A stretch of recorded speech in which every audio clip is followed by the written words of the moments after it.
Ngày hôm nay ta cùng hợp hát nơi đây, mọi người bên nhau ta hát mừng sinh nhật. 1, 2, 3 ta cùng thôi tắt nên Happy birthday to you.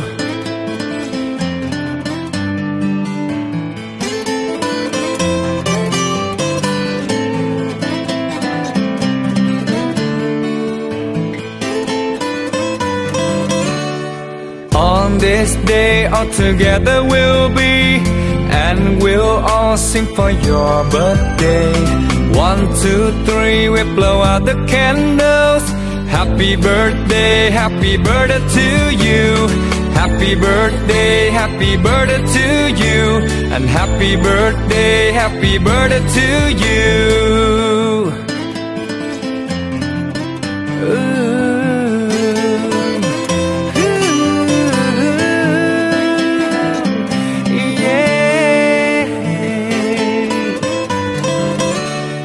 Ngày hôm nay ta cùng hợp hát nơi đây, mọi người bên nhau ta hát mừng sinh nhật. 1, 2, 3 ta cùng thôi tắt nên Happy birthday to you. On this day all together we'll be, and we'll all sing for your birthday. 1, 2, 3 we blow out the candles. Happy birthday to you. Happy birthday to you. And happy birthday to you.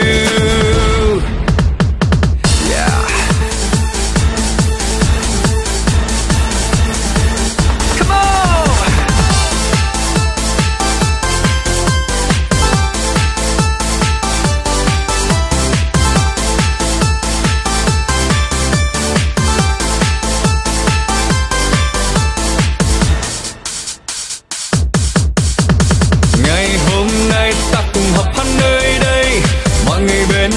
Ta hát mừng sinh nhật. 1, 2, 3 ta cùng thôi tắt nên Happy birthday to you. On this day all together we'll be, and we'll all sing for your birthday. 1, 2, 3 we blow out the candles. Happy birthday to you.